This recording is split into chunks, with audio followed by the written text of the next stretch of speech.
जैसा आप लोग जानते हैं कि दिल्ली के लोगों के अधिकार छीनने वाला जो मोदी सरकार ने अध्यादेश जारी किया, 8 साल की लड़ाई के बाद 11 मई को सुप्रीम कोर्ट ने आदेश दिया था कि भारत एक जनतंत्र है। जनतंत्र के अंदर चुनी हुई सरकार को जनता के काम करने के लिए पूरे अधिकार और शक्तियां होनी चाहिए। 2015 में मोदी सरकार ने एक नोटिफिकेशन जारी करके हमारी पावर्स छीन ली थी।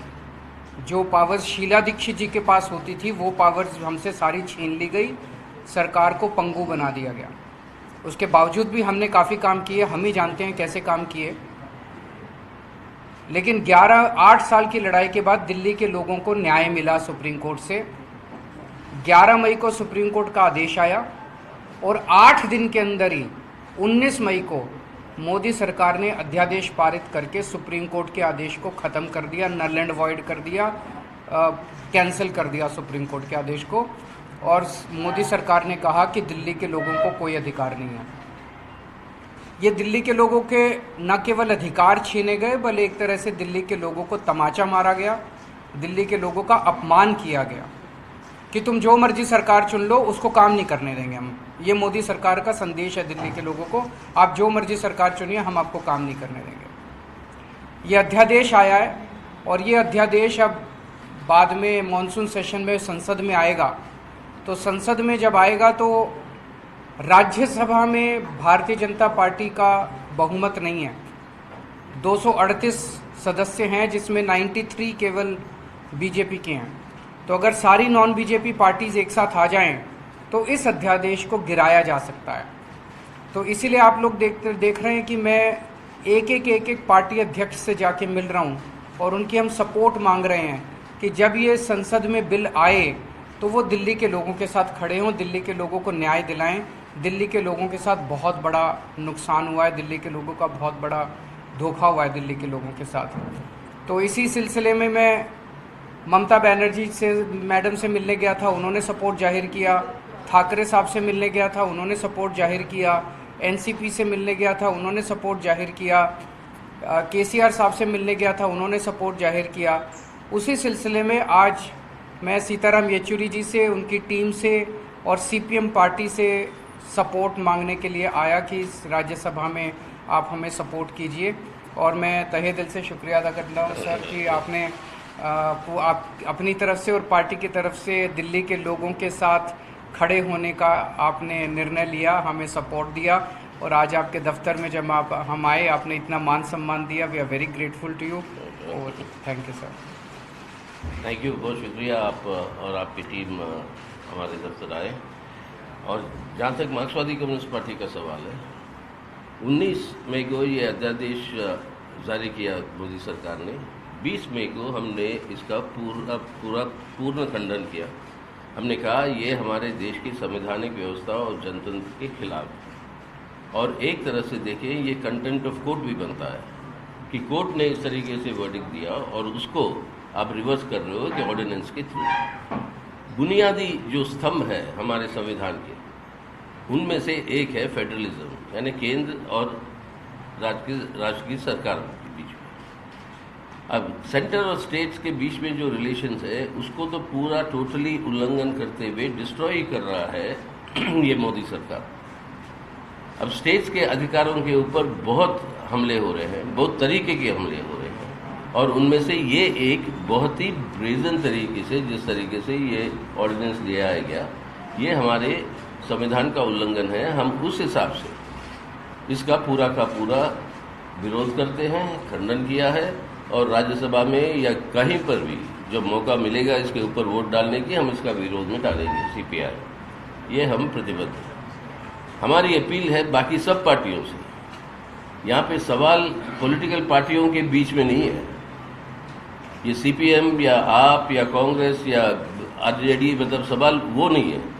सवाल ये है कि देश का संविधान, संवैधानिक व्यवस्था, उसके ऊपर जो हमले हो रहे हैं उससे डटकर मुकाबला अगर नहीं करेंगे तो एक तानाशाही व्यवस्था ही नहीं, लेकिन हमारे देश के अंदर उससे भी बुरा एक फांसीवादी रुझान के साथ ये देश को चलाने की जो कोशिश है वो खतरा सामने आएगा।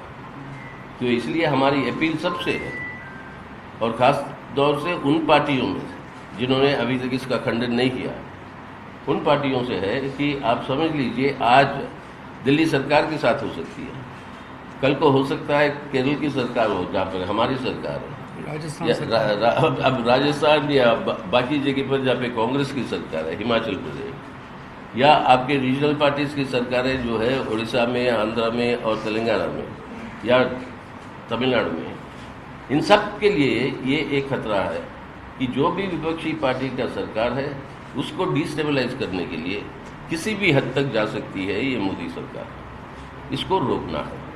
तो हमारी अपील सबसे है, खासतौर से सबसे बड़ी विपक्षी पार्टी कांग्रेस, कि आप आइए यहाँ पर सब मिलकर हम जो है संविधान की रक्षा करें, और जो इस संविधान को उल्लंघन की बात छोड़िए, इस संविधान के ऊपर हमला कर रहे हैं इस तरीके से, उनके खिलाफ जुटकर मुकाबला करें। ये है मेन मुद्दा।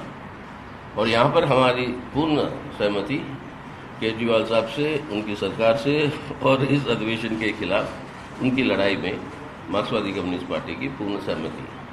सीएम साहब, आप कांग्रेस से कह रहे थे समय मांगने जाएंगे, उनके यहाँ जब चर्चा हुई दिल्ली के नेताओं को बुलाया गया तो कई लोगों ने विरोध किया कि ना तो आपके साथ गठबंधन हो, ना इस अध्यादेश पर सपोर्ट हो। अब महासचिव कह रहे हैं कि देखिए कांग्रेस को आना चाहिए, आपको लग रहा है कहीं असमंजस की स्थिति बनेगी ऐसे? देखिए, मैं जो अखबारों में पढ़ रहा हूँ और उनके बयान सुन रहा हूँ, वो बता रहे हैं केजरीवाल को सपोर्ट नहीं करेंगे, केजरीवाल ऐसा है, केजरीवाल वैसा है। ये मुद्दा केजरीवाल का नहीं है, मैं इम्पोर्टेंट नहीं हूँ। ये मुद्दा देश के जनतंत्र का है, दिल्ली के लोगों का जो अपमान हुआ है ये मुद्दा उसका है, संविधान का है। मेरी उनसे निवेदन है कि केजरीवाल को छोड़ दीजिए, केजरीवाल को सपोर्ट मत कीजिए, लेकिन मोदी सरकार ने जो दिल्ली के लोगों का अपमान किया, दिल्ली के लोगों की सारी शक्ति छीन ली, तो दिल्ली के लोगों के साथ खड़े हुई है। आज इन्होंने दिल्ली के साथ किया है, जैसा अभी येचुरी साहब ने कहा, कल को अगर ये राजस्थान सरकार के साथ खड़े होते हैं, के राजस्थान के खिलाफ ऐसा ऑर्डिनेंस पास करते हैं, तो हम उसके खिलाफ खड़े होंगे। हम ये नहीं कहेंगे ये कांग्रेस का मामला है कि बीजेपी का मामला है, ये देश का मामला है, तो हमें देश के साथ खड़े होना है। तो उन्हें यही तय करना है कि वो मोदी जी के साथ खड़े हैं कि जनता के साथ खड़े हैं। मेरे साथ सपोर्ट करने की बात नहीं है, जनता के हकों को छीना जा रहा है, संविधान को रौंदा जा रहा है। ऐसे में तो पूरे देश के 140 करोड़ लोगों को, सारी पार्टियों को साथ आके और इसका जम के विरोध करना चाहिए। मेरा सवाल दोनों से है कि सुप्रीम कोर्ट को दो मोटो जो है तो वो लेना चाहिए था, कंटेम्प्ट हो रहा है, आप जैसा कह रहे हैं। अभी एक्चुअली छुट्टियां हैं, इसीलिए उन्होंने देखो बदमाशी की। 11 मई को ऑर्डिनेंस आया, वो सुप्रीम कोर्ट का आदेश आया, इन्होंने ऑर्डिनेंस लाने की तैयारी 11 मई से शुरू कर दी थी, अंदर हरकतें चल रही थी, लेकिन 19 मई को शाम को 5 बजे जैसे ही सुप्रीम कोर्ट छुट्टी पे गया, रात को 10 बजे ऑर्डिनेंस ले आए। इनके दिल में काला है, इन्हें पता है कि सुप्रीम कोर्ट में ये टिकेगा नहीं, तो ये 1 महीना इन्होंने बर्बाद किया। तो अब ये ऑर्डिनेंस को इन्होंने, एक तो सुप्रीम कोर्ट में चैलेंज हम करेंगे ही करेंगे, सुप्रीम कोर्ट जैसे ही खुलेगा हम सुप्रीम कोर्ट भी जाएंगे, लेकिन जब ये राज्यसभा में आए तो सारी पार्टियों को मिलकर एक संदेश देना चाहिए कि हम चाहे किसी भी पार्टी से हो, इस पार्टी से हो या उस पार्टी, देश सुप्रीम है। और जब देश की बात आएगी, जब संविधान की बात आएगी, जब जनतंत्र की बात आएगी, तो कोई पार्टी अलग नहीं है, हम सारी पार्टियां मिलकर इसका विरोध करेंगे।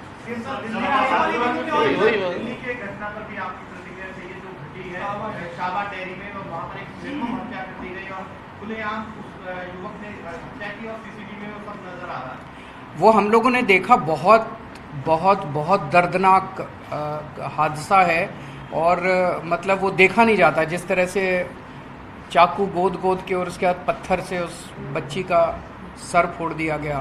तो उसकी जितने भी कठोर से कठोर शब्दों में निंदा की जाए, और हम समझते हैं वो लड़का पकड़ा गया है, उसको कठोर से कठोर सज़ा दिलाने के लिए दिल्ली सरकार जो है कोर्ट के अंदर बड़े से बड़ा वकील खड़ा करेगी। और लेकिन ओवरऑल दिल्ली की लॉ एंड ऑर्डर सिचुएशन को लेके हम काफ़ी चिंतित हैं, और हम एलजी साहब से निवेदन करेंगे कि हमारे काम हमें कर लेने दीजिए, आप अपने काम कीजिए, आपको संविधान ने जो काम दिए हुए हैं वो काम आप करें, हमें जो संविधान ने काम दिए हुए हैं हम करें, तो ज़्यादा शोभा भी होएगी और ठीक भी रहेगा।